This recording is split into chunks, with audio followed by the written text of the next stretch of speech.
Baik, Assalamualaikum warahmatullahi wabarakatuh. Salam sejahtera untuk kita semua. Perkenalkan, nama saya Jessica Resalsahas dengan NIM B1, B1211112. Nah, pada kesempatan kali ini saya akan mempresentasikan isi dari makalah keuangan negara saya yang berjudul APBD Kabupaten atau Kota.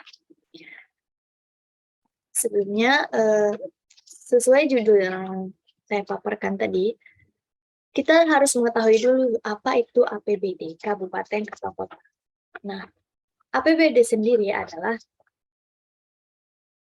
anggaran pendapatan dan belanja daerah. Itu merupakan kepanjangan dari APBD. Nah, APBD itu merupakan rencana keuangan tahunan pemerintah daerah di Indonesia yang disetujui oleh Dewan Perwakilan Rakyat Daerah. APBD ditetapkan dengan peraturan daerah. Tahun anggaran APBD meliputi masa 1 tahun, mulai dari 1 Januari sampai dengan tanggal 31 Desember. APBD itu terdiri dari atas anggaran pendapatan, yaitu pendapatan asli daerah atau PAD, yang meliputi pajak daerah, distribusi daerah, hasil pengelolaan kekayaan daerah, dana alokasi umum, dan dana alokasi khusus, serta pendapatan lain-lain yang sah seperti dana hibah, dana darurat, dana bagi hasil pajak dari provinsi, dan pemerintah daerah lainnya. Dana penyesuaian dan otonomi khusus, bantuan keuangan dari provinsi atau pemerintah daerah lainnya, dan pendapatan lain-lain. Nah, anggaran belanja yang digunakan untuk keperluan penyelenggara tugas pemerintahan di daerah pembiayaan, yaitu setiap penerimaan yang perlu dibayar kembali atau pengeluaran yang akan diterima kembali, baik pada tahun anggaran yang bersangkutan maupun tahun-tahun anggaran yang berikutnya. Nah, menelusuri APBD itu sendiri, terdapat pengertian APBD menurut para ahli. Di sini saya mengambil contoh pendapat APBD atau pengertian APBD menurut pendapat Alten Syafruddin, yang dimana Alten mengatakan APBD adalah rencana kerja atau program kerja pemerintah daerah untuk tahun kerja tertentu, di dalamnya memuat rencana pendapatan dan rencana pengeluaran selama tahun kerja tersebut. Selanjutnya kita masuk pada bagian proses penyusunan rancangan APBD kabupaten atau kota. Nah, seperti yang kita lihat pada tabel berikut ini, ada tahap penyusunan rancangan APBD kabupaten atau kota. Yang pertama ada rencana kerja pemerintah daerah. Yang kedua ada kebijakan umum APBD, yang ketiga ada prioritas plafon anggaran sementara, yang keempat ada rencana kerja dan anggaran SKPD atau RKA SKPD. Yang kelima ada rancangan Perda APBD, dan yang terakhir ada Perda APBD. Nah, berikut diagram alur perencanaan penyusunan APBD. Seperti yang kita lihat, ini merupakan alurnya perencanaan dan penyusunan APBD. Nih, dan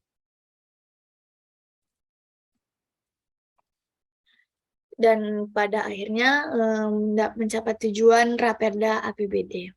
Sudah di sini ada RPJMN atau Rencana Pembangunan JK Menengah Nasional, RKP Rencana Kerja Pemerintah Pusat. Nah, saya balik lagi ke sini untuk Rencana Kerja Pemerintah Daerah RKPD. Penyusunan APBD didasarkan pada perencanaan yang sudah ditetapkan terlebih dahulu mengenai program dan kegiatan yang akan dilaksanakan. Nah, bila dilihat dari perspektif waktunya, perencanaan di tingkat daerah dibagi menjadi perencanaan di tingkat pemerintah daerah itu dibagi menjadi 3 kategori, yaitu rencana jangka panjang daerah atau RPJPD, merupakan perencanaan pemerintah daerah untuk periode 20 tahun. Rencana jangka menengah daerah, rencana kerja pemerintah daerah atau RKPD, rencana kerja dan anggaran SKPD atau RKA SKPD. Nah, proses penyusunan perencanaan di tingkat Satker dan Pemda dapat diuraikan. Yang pertama ada SKPD, menyusun rencana strategis atau Renstra SKPD yang memuat visi, misi, tujuan, strategi, kebijakan, program, dan kegiatan pembangunan yang bersifat indikatif sesuai dengan tugas dan fungsinya masing-masing. Nah, yang kedua ada penyusunan Renstra SKPD dimaksud berpedoman pada rencana pembangunan jangka menengah daerah atau RPJMD. RPJMD memuat arah kebijakan, keuangan daerah, strategi pembangunan daerah, kebijakan umum, dan program SKPD, lintas SKPD, dan program kewilayahan. Nah, yang ketiga ada Pemda menyusun rencana kerja pemerintah daerah atau RKPD yang merupakan penjabaran dari RPJMD yang telah saya sebutkan di nomor 2 tadi. Nah, itu disusun rencana kerja oleh Pemda yang dimana itu merupakan penjabaran dari RPJMD yang telah saya sebutkan di nomor 2 tadi dengan menggunakan bahan dari renja SKPD untuk jangka waktu 1 tahun yang mengacu kepada renja pemerintah. Terus yang seterusnya ada renja SKPD merupakan penjabaran dari Renstra SKPD yang disusun berdasarkan evaluasi pencapaian pelaksanaan program dan kegiatan tahun-tahun sebelumnya.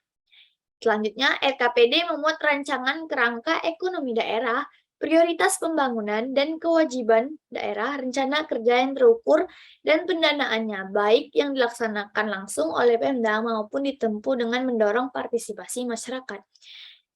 Selanjutnya, kewajiban daerah sebagaimana dimaksud di atas adalah mempertimbangkan prestasi capaian standar pelayanan minimal dengan peraturan perundang-undangan. Dan RKPD disusun untuk menjamin keterikatan dan konsistensi antara perencanaan, penganggaran, pelaksanaan, dan pengawasan. Penyusunan RKPD itu diselesaikan selambat-lambatnya akhir bulan Mei tahun anggaran sebelumnya. Dan yang terakhir, KPD ditetapkan dengan peraturan kepala daerah. Nah, di sini tadi sudah saya sebutkan ada diagramnya. Ini proses atau alur perencanaan dan penyusunan APBD. Sudah saya paparkan. Selanjutnya, tadi di poin sebelum akhir saya menyebutkan bahwa ada namanya standar pelayanan minimal atau kita sebut dengan SPM. Apa sih SPM itu? Nah, Undang-Undang Nomor 32 Tahun 2004 Pasal 11 Ayat 4 menyatakan bahwa penyelenggaraan urusan pemerintah yang bersifat wajib yang berpedoman pada standar pelayanan minimal dilaksanakan secara bertahap dan ditetapkan oleh pemerintah. Nah, di lain pihak, Peraturan Pemerintah atau PP Nomor 58 Tahun 2003 Pasal 39 Ayat 2 menyatakan bahwa standar pelayanan minimal merupakan tolok ukur kinerja dan dalam menentukan pencapaian jenis dan mutu pelayanan dasar yang merupakan urusan wajib daerah. Selain itu, dalam Peraturan Pemerintah Nomor 65 Tahun 2005 tentang penyusunan dan penerapan standar pelayanan minimal atau SPM, ditegaskan bahwa SPM berisi ketentuan tentang jenis dan mutu pelayanan dasar yang merupakan urusan wajib daerah yang berhak diperoleh masyarakat secara minimal. Nah, yang selanjutnya ada manfaat penerapan standar pelayanan minimal atau SPM. Berdasarkan ketentuan yang tercantum dalam Peraturan Pemerintah Nomor 65 Tahun 2005 tentang penyusunan dan penerapan SPM, bahwa disebutkan SPM mempunyai beberapa manfaat. Yang pertama, memberikan jaminan. Nah, SPM itu memberikan jaminan bahwa masyarakat akan menerima suatu pelayanan publik dari pemerintah daerah. Nah, sehingga akan meningkatkan kepercayaan masyarakat dan terjaminnya hak masyarakat untuk menerima suatu pelayanan dasar dari pemerintah daerah setempat dengan mutu tertentu. Nah, di sini pemerintah memberikan jaminan bagi masyarakat akan menerima suatu pelayanan publik dari pemerintah yang terjamin atau kita sebut dengan mutu yang berkualitas. Dan sehingga membuat masyarakat meningkatkan atau rasa kepercayaan masyarakat itu meningkat dengan mungkin dengan pelayanan publik atau dengan pemerintah daerah setempat. Yang kedua, dengan ditetapkannya SPM akan dapat ditentukan jumlah anggaran yang dibutuhkan untuk menyediakan suatu pelayanan publik, sehingga dapat dijadikan dasar untuk penentuan kebutuhan pembiayaan daerah. Yang ketiga, ada standar pelayanan minimal dapat dipakai sebagai landasan dalam menentukan perimbangan keuangan dan bantuan lain yang lebih adil dan transparan. Selanjutnya, kita masuk pada prinsip-prinsip penerapan standar pelayanan minimal. Nah, standar pelayanan minimal sendiri tentunya memiliki prinsip-prinsip penerapannya. Di antaranya, Peraturan Pemerintah Nomor 65 Tahun 2005 menyebutkan bahwa prinsip-prinsip penerapan yang pertama, SPM disusun sebagai alat pemerintah pusat dan pemerintah daerah untuk menjamin akses dan mutu pelayanan dasar kepada masyarakat secara merata dalam rangka penyelenggaraan urusan wajib. Yang kedua, SPM ditetapkan oleh pemerintah pusat dan diberlakukan untuk pemerintah dan pemerintah daerah, dalam kurung yaitu provinsi, kabupaten, atau kota. Yang ketiga, ada penerapan standar pelayanan minimal oleh pemerintahan daerah merupakan bagian dari penyelenggaraan pelayanan dasar nasional. Yang keempat, SPM bersifat sederhana, konkret, mudah diukur, terbuka, terjangkau, dan dapat dipertanggungjawabkan serta mempunyai batas waktu pencapaian. Yang kelima atau yang terakhir, SPM harus dijadikan acuan dalam perencanaan daerah, penganggaran, pengawasan, pelaporan, dan sebagai alat untuk menilai pencapaian kerja. Oke, beragamnya kondisi daerah, baik kondisi ekonomi, sosial, budaya, maupun kondisi geografis tentu akan berdampak pada kemampuan daerah dalam memberikan pelayanan kepada masyarakat. Nah, dengan kata lain, setiap daerah mempunyai kemampuan yang berbeda dalam mengimplementasikan SPM. Nah, maka sebab itulah prinsip-prinsip dalam penerapan SPM ini perlu dipahami. Selanjutnya, pada bagian kedua dari proses penyusunan rancangan APBD ada kebijakan umum APBD. Kebijakan umum APBD yaitu suatu jembatan antara proses perumusan kebijakan dan penganggaran, merupakan hal penting dan mendasar agar kebijakan menjadi realitas dan bukannya hanya sekedar harapan. Untuk tujuan ini harus ditetapkan setidaknya 2 aturan yang jelas. Yang pertama, ada implikasi dari perubahan kebijakan atau kebijakan yang diusulkan terhadap sumber. Yang kedua, ada semua proposal harus dibicarakan atau dikonsultasikan dan dikoordinasikan dengan para pihak terkait, ketua TAPD, kepala Bapeda, dan kepala SKPD. Masuk langsung ke proses penyusunan kebijakan umum APBD. Yaitu yang pertama, kepala daerah berdasarkan RKPD menyusun rancangan kebijakan umum APBD atau RKUA. Nah, yang kedua, penyusunan RKUA berpedoman pada pedoman penyusunan APBD yang ditetapkan oleh Menteri Dalam Negeri setiap tahun.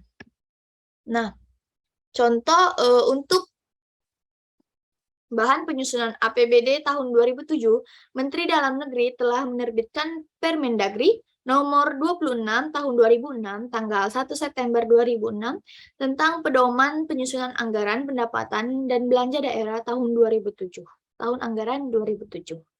Yang ketiga, Kepala daerah menyampaikan RKUA tahun anggaran berikutnya sebagai landasan penyusunan RAPBD kepada DPRD selambat-lambatnya pertengahan bulan Juni tahun anggaran berjalan. Yang keempat, RKUA yang telah dibahas Kepala Daerah bersama DPRD dalam pembicaraan pendahuluan RAPBD, selanjutnya disepakati menjadi kebijakan umum APBD atau KUA.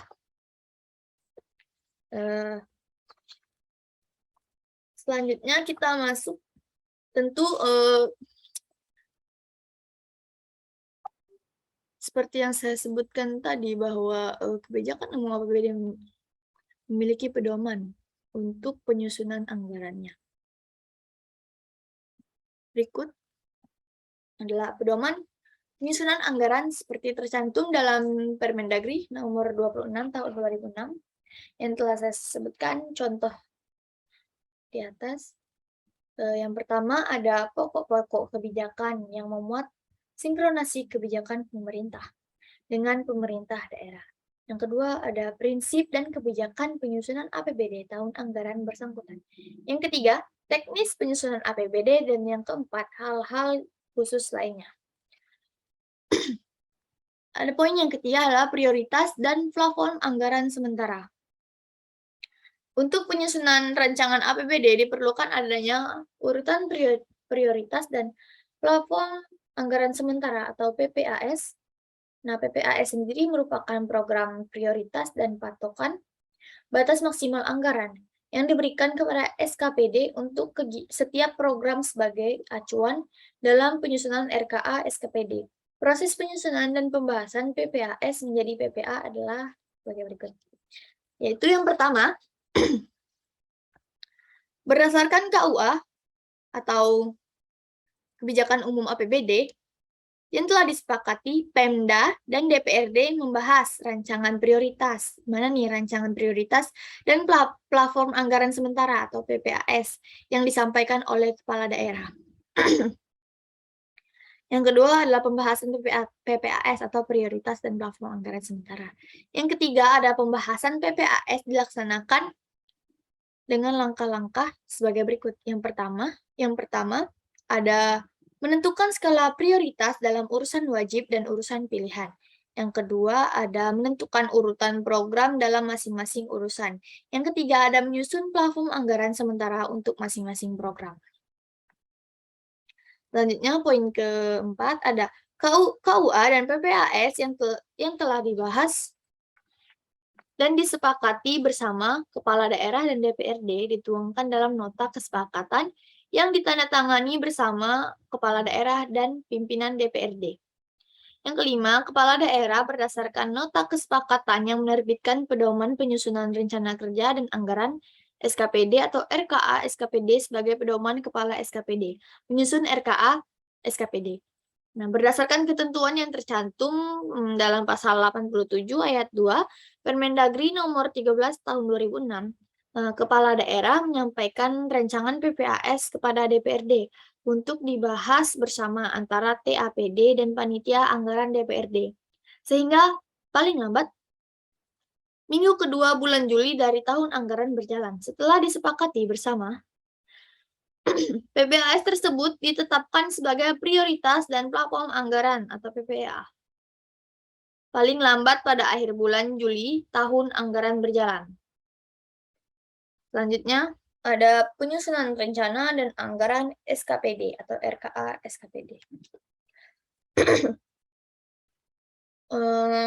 Menurut pasal 89 ayat 3 Permendagri nomor 13 tahun 2006, setelah ada nota kesepakatan tersebut di atas tim anggaran atau TAPD, menyiapkan surat edaran kepala daerah tentang pedoman penyusunan RKA SKPD yang harus diterbitkan paling lambat awal bulan Agustus tahun anggaran berjalan. Pengaturan pada aspek perencanaan ini diarahkan agar seluruh proses penyusunan APBD itu dapat berjalan semaksimal mungkin dan dapat menunjukkan latar belakang pengambilan keputusan dalam penetapan arah kebijakan umum, skala prioritas, dan penetapan alokasi serta distribusi sumber daya dengan melibatkan partisipasi masyarakat. Nah, sementara itu penyusunan anggaran dilakukan dengan Tiga pendekatan yaitu pendekatan kerangka pengeluaran jangka menengah atau KPJM, pendekatan anggaran terpadu, dan pendekatan anggaran kinerja. Nah, pendekatan KPJM sendiri atau ini kerangka pengeluaran jangka menengah adalah pendekatan penganggaran berdasarkan kebijakan dengan pengambilan keputusan terhadap kebijakan tersebut dilakukan dalam perspektif lebih dari 1 tahun anggaran, dengan mempertimbangkan implikasi biaya keputusan yang bersangkutan pada tahun berikutnya yang dituangkan dalam perakiraan maju. Dengan menggambarkan implikasi dari kebijakan tahun berjalan terhadap anggaran tahun-tahun berikutnya, proyeksi pengeluaran multitahun akan memungkinkan pemerintah untuk dapat mengevaluasi biaya efektivitas atau kinerja dari program yang dilaksanakan. Sedangkan pada pendekatan anggaran tahunan yang murni, hubungan antara kebijakan sektoral dan alokasi anggaran biasanya lemah. Biasanya lemah dalam arti sumber daya yang diperlukan tidak cukup mendukung kebijakan atau program yang telah ditetapkan. Nah, jadi sumber daya tersebut tidak mendukung atau tidak cukup memumpuni untuk kebijakan atau sebuah program yang telah ditetapkan atau dijalankan. Akan tetapi, harus dihindari perangkap di mana pendekatan pemrograman multitahun ini dengan sendirinya membuka peluang terhadap peningkatan pengeluaran yang tidak perlu atau tidak relevan. Pendekatan penganggaran berdasarkan prestasi kerja dilaksanakan dengan memperhatikan keterikatan antara pendanaan dan keluaran yang diharapkan dari kegiatan dengan hasil kerja, dan manfaat yang diharapkan termasuk efisiensi dalam pencapaian hasil dan keluaran tersebut. Nah, anggaran berbasis kinerja ini disusun berdasarkan yang pertama ada indikator kerja, yang kedua ada capaian atau target kinerja, yang ketiga ada analisis standar belanja. Yang keempat ada standar satuan, dan yang terakhir ada standar pelayanan minimal. Selanjutnya ada penyiapan Raperda APBD. Nah, RKA SKPD yang telah disusun, dibahas, dan disepakati bersama antara Kepala SKPD dan Tim Anggaran Pemerintah Daerah atau TAPD, digunakan sebagai dasar untuk penyiapan Raperda APBD. Raperda ini disusun oleh pejabat pengelola keuangan daerah yang untuk selanjutnya disampaikan kepada kepala daerah. Raperda tentang APBD harus dilengkapi dengan lampiran-lampiran sebagai berikut yang telah saya paparkan. Yang pertama, ringkasan APBD menurut urusan wajib dan urusan pilihan. Yang kedua, ada ringkasan APBD menurut urusan pemerintah daerah dan organisasi. Yang ketiga, rincian APBD menurut urusan pemerintah daerah, organisasi, pendapatan, belanja, dan pembiayaan. Yang keempat, ada rekapitulasi belanja menurut urusan pemerintah daerah, organisasi, program, dan kegiatan. Yang kelima ada rekapitulasi belanja daerah untuk keselarasan dan keterpaduan urusan pemerintahan. Daftar jumlah pegawai dan pergolongan dan perjabatan. Selanjutnya daftar piutang. Daftar piutang daerah dan daftar penyertaan modal atau investasi daerah. Daftar perkiraan penambahan dan pengurangan aset tetap daerah. Daftar perkiraan penambahan dan pengurangan aset-aset lain. Daftar kegiatan-kegiatan tahun anggaran sebelumnya yang belum diselesaikan dan dianggarkan kembali dalam tahun anggaran ini. Daftar dana cadangan daerah, dan yang terakhir daftar pinjaman daerah. Satu hal penting yang harus diperhatikan adalah bahwa sebelum disampaikan dan dibahas dengan DPRD, Raperda ini harus disosialisasikan terlebih dahulu kepada masyarakat yang bersifat memberikan informasi tentang hak dan kewajiban pemerintah daerah serta masyarakat dalam pelaksanaan APBD pada tahun anggaran yang direncanakan. Nah,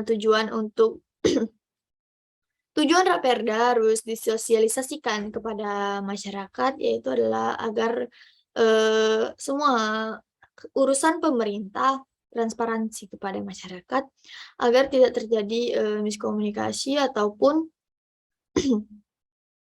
ke tidak atau ketidaktahuan masyarakat tentang Raperda ini. Selanjutnya, penyebarluasan dan sosialisasi tentang Raperda APBD ini mungkin dilaksanakan oleh Sekretaris Daerah selaku Koordinator Pengelola Keuangan Daerah. Nah, kita masuk pada bagian penetapan APBD. Nah, untuk penetapan APBD, menurut ketentuan dari pasal 104 Permendagri nomor 13 tahun 2006, Raperda beserta lampiran-lampirannya yang telah disusun dan disosialisasikan kepada masyarakat selanjutnya disampaikan oleh Kepala Daerah kepada DPRD paling lambat pada minggu pertama bulan Oktober tahun anggaran sebelumnya dari tahun anggaran yang direncanakan untuk mendapatkan persetujuan bersama. Pengambilan keputusan bersama ini harus sudah terlaksana paling lama 1 bulan sebelum tahun anggaran yang bersangkutan dimulai. Untuk penetapan APBD atas dasar tujuan bersama, Kepala Daerah menyiapkan rancangan peraturan Kepala Daerah tentang APBD yang harus disertai dengan nota keuangan. Raperda APBD tersebut antara lain memuat rencana pengeluaran yang telah atas dasar persetujuan bersama tersebut. Kepala Daerah menyiapkan rancangan peraturan Kepala Daerah tentang APBD yang harus disertai dengan nota keuangan.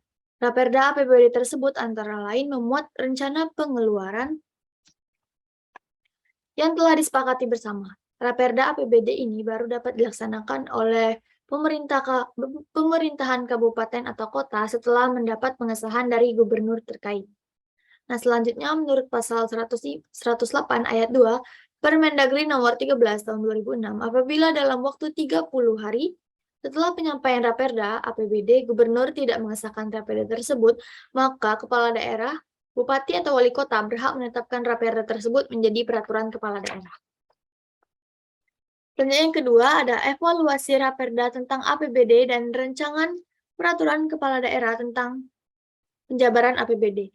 Raperda APBD pemerintah, kabupaten atau kota yang telah disetujui dan rancangan peraturan kepala daerah tentang penjabaran APBD sebelum ditetapkan oleh bupati. Wali kota harus disampaikan kepada gubernur untuk dievaluasi dalam waktu paling lama 3 hari kerja.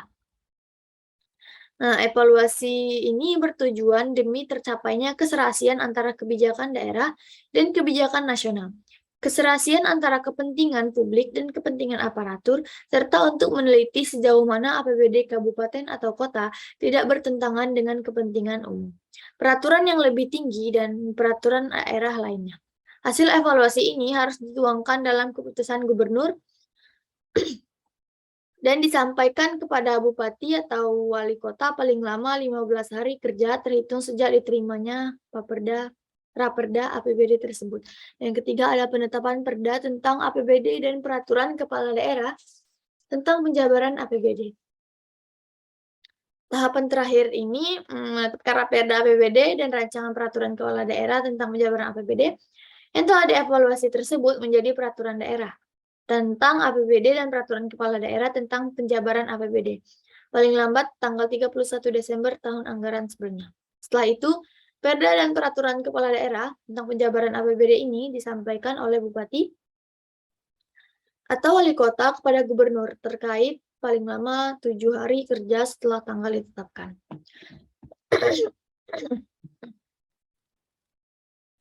Selanjutnya ada unsur-unsur APBD kabupaten atau kota. Nah, berdasarkan ketentuan yang tercantum dalam peraturan nomor 65 tahun 2005 tentang penyusunan dan penerapan SPM, disebutkan bahwa SPM mempunyai beberapa manfaat, antara lain, yang pertama, memberikan jaminan bahwa masyarakat menerima suatu pelayanan publik dan pemerintah daerah sehingga akan meningkatkan kepercayaan masyarakat dan terjaminnya hak masyarakat untuk menerima suatu pelayanan dasar dari pemerintah daerah setempat dengan mutu tertentu. Yang kedua, dengan ditetapkannya SPM akan dapat ditentukan jumlah anggaran yang dibutuhkan. Yang ketiga, standar pelayanan minimal dapat dipakai sebagai landasan dalam menentukan perimbangan keuangan. Yang terakhir, menjadi dasar dalam menentukan anggaran berbasis kinerja. Next, selanjutnya, ini struktur APBD kabupaten atau kota. Bisa dilihat mungkin. Di sini saya mengambil contoh APBD dari Kabupaten Batanghari pada tahun anggaran 2020. Seperti yang dilihat di sini ada pendapatan daerah. Pendapatan daerah adalah hak pemerintah daerah yang diakui sebagai penambah nilai kekayaan bersih, yaitu sesuai dengan Undang-Undang Nomor 33 Tahun 2004 tentang perimbangan keuangan antara pemerintah pusat dan pemerintahan daerah. Nah, bagian-bagian dari pendapatan daerah ini ada, yang pertama ada pendapatan asli daerah, yaitu pendapatan yang diperoleh daerah yang dipungut berdasarkan peraturan daerah sesuai dengan peraturan perundang-undangan. Ini ada bagian-bagiannya, ada hasil pajak daerah, hasil retribusi, hasil pengelolaan kekayaan daerah, dan lain-lain.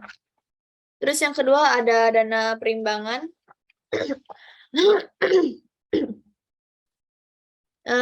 Yaitu alokasi dana yang berasal dari pemasukan APBN.